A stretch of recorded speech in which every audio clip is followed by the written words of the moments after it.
Welcome to the Fearfully and Wonderfully Me podcast, a podcast designed to help you increase your influence, develop your leadership, and maximize your results.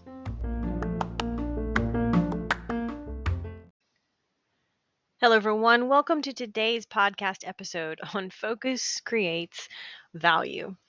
The reason that I think that this is important is because a lot of times we don't think about, or we perhaps underestimate how important it is to focus on a specific niche or area or expertise when it comes to increasing our influence professionally. So, specifically at our workplace or in our career, or if you're an entrepreneur in your business, it's so incredibly important to think about where your area of focus is and then drill so deep into that area of focus.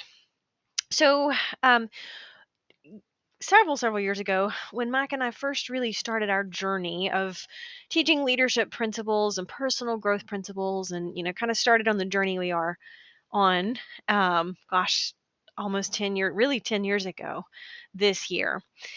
And at the time, when we first got started, we really, both of us got passionate about helping others discover leadership and personal growth principles and how to apply them successfully to their lives.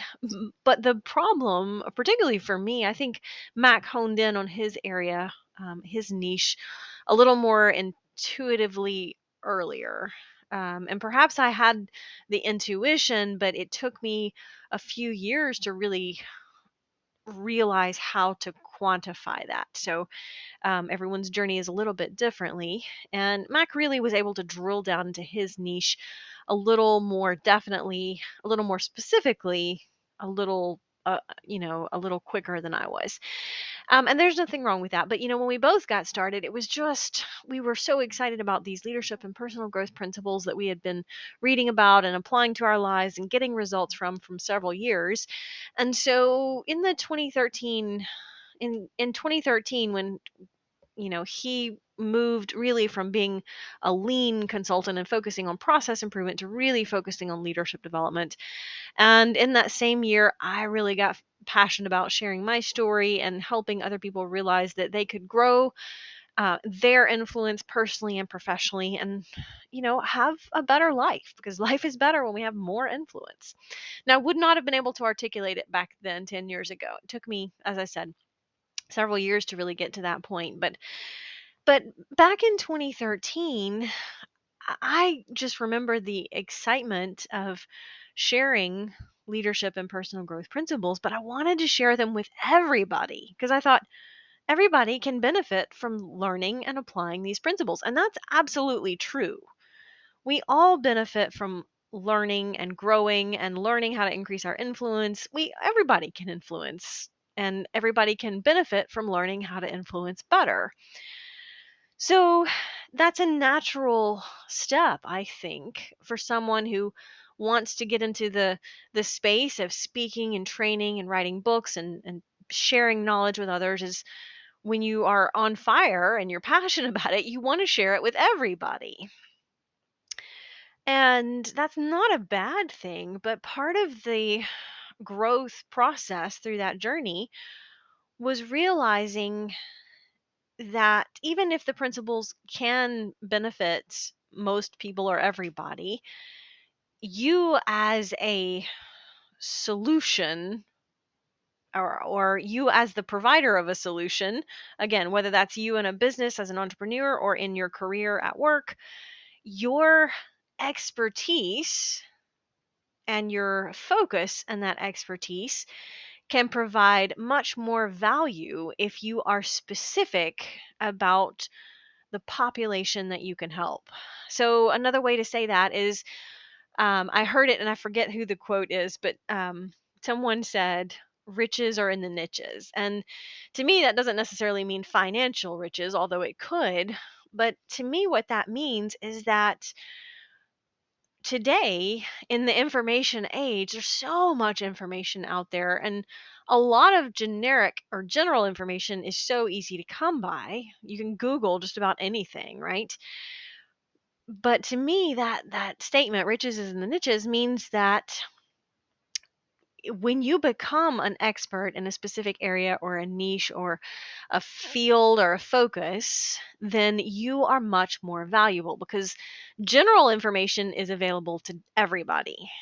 Today, we value specifically someone who is a mile deep expert in their 1 inch field.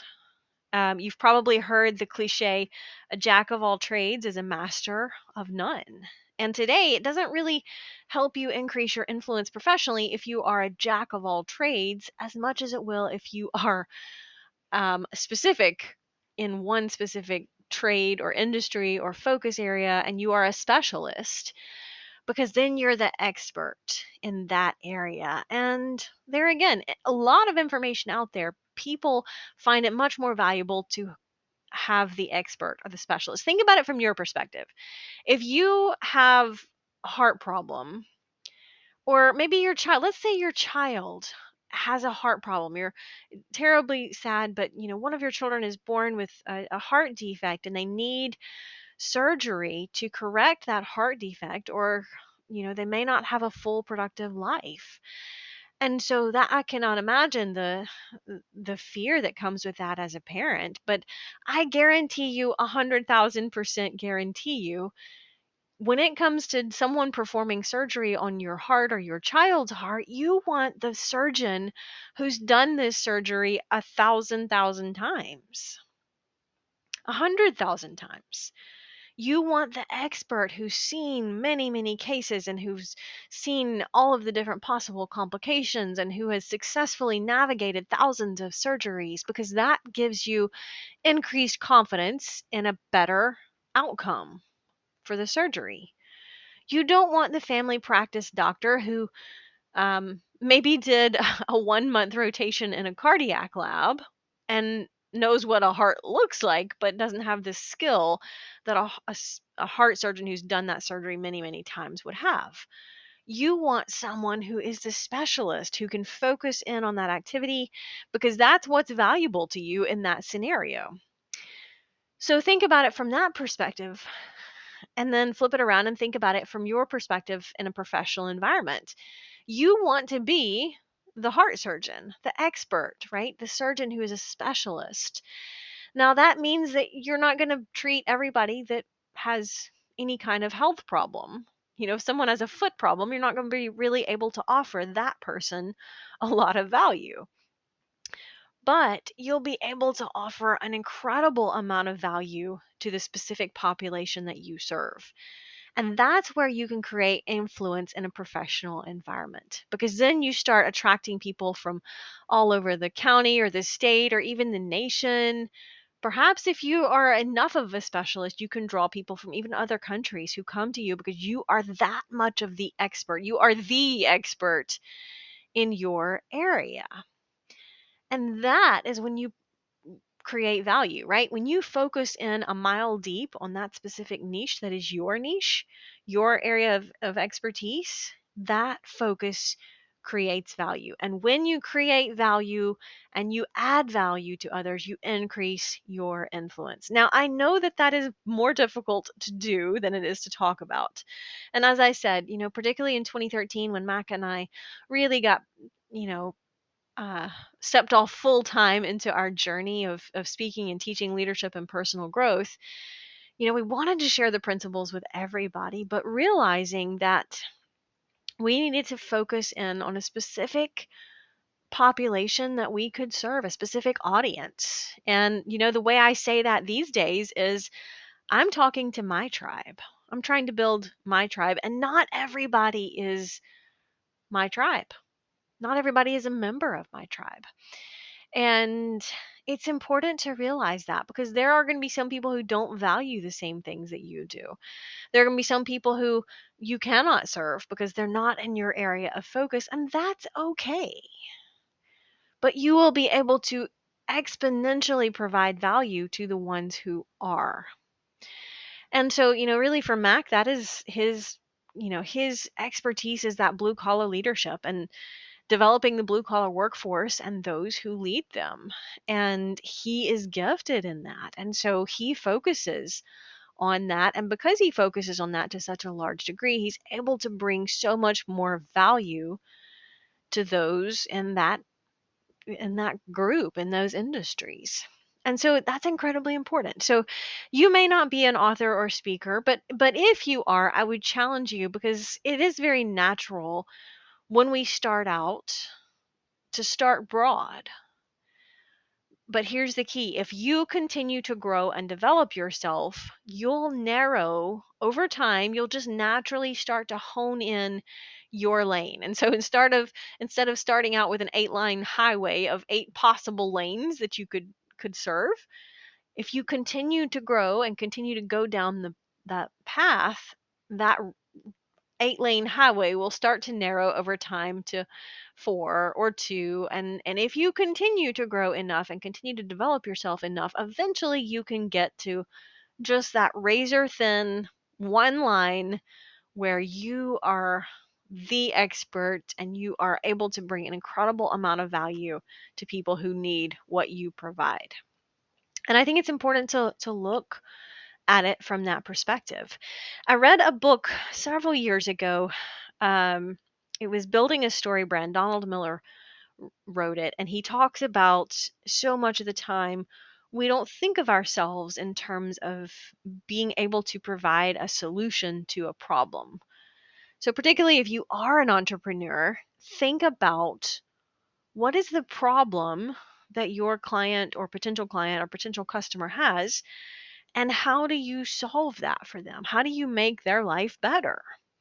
So that was a really impactful book because it definitely changed the way I thought about that. Now, what this means if you're not an entrepreneur, if you're in a career field, is thinking about how to say what you do and how to articulate that, how to say that, how to narrate that in a way that makes sense. So, for example, I'm obviously no longer, I think I've shared this before, I no longer teach group fitness. And oh, I so enjoyed that season. But, for reason that we travel so much these days, I simply have learned to narrow my focus. And one of the ways that I did that was stepping away from teaching group fitness and focusing more on what I do today, writing books and teaching leadership and personal growth.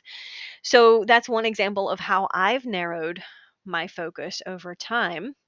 But if I were still back in that season, I could tell people, oh, I teach group fitness. Or I could say, another way to say that is, I motivate people to get uncomfortable in exercise and get real results because of it. And I'm just throwing this out there. I'm not even brainstorming on that. But you see the difference. I could say, "Oh, I'm a group fitness instructor." Or you could say, "Oh, I motivate people to get results physically in the gym through motivation."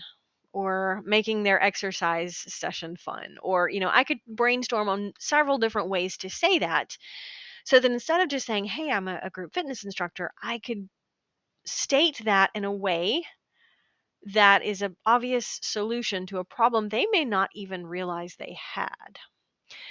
So, what that means to you, regardless, there again, whether you are in a professional environment at work in your career, think about what you do, but spend some time thinking about how to say that in a way that clearly provides the solution to the problem that you help solve. And because that allows you to demonstrate your value, right? And you can only do that when you start by focusing in and there again, narrowing that focus, because broad and shallow is not as valuable as narrow and deep when it comes to expertise, when it comes to solving someone's problems. We want the specialist. You want the specialist. And so think about how you can become the specialist for what you do and get really good at that area. Drill down and narrow your focus. And yes, it takes some time, it takes some discipline, and it's going to take a little bit of sacrifice, right? Because you might enjoy doing some of the other things. For me, that was group fitness, and some of the sacrifice was letting that go and realizing I needed to narrow my focus in order to provide more value and become more of a specialist in what I do today. And so all of the time that I was giving to my group fitness teaching, I was now able to rededicate and narrow that focus and therefore create more value. I think that some of kind of obviously it's kind of difficult to think about that objectively, but I think when I stepped away from teaching group fitness, I think the quality of the books I was writing increased. It'd be interesting to hear that from somebody else's perspective, but honestly, I look back over the books I've written, and I think that the quality of content that I've been able to create increased when I narrowed that focus. And I think that's a great example. When we narrow our focus, we provide more value. And when we provide more value, we can increase our influence professionally. Until next time. Start increasing your influence and maximizing your potential with Ria's audiobooks.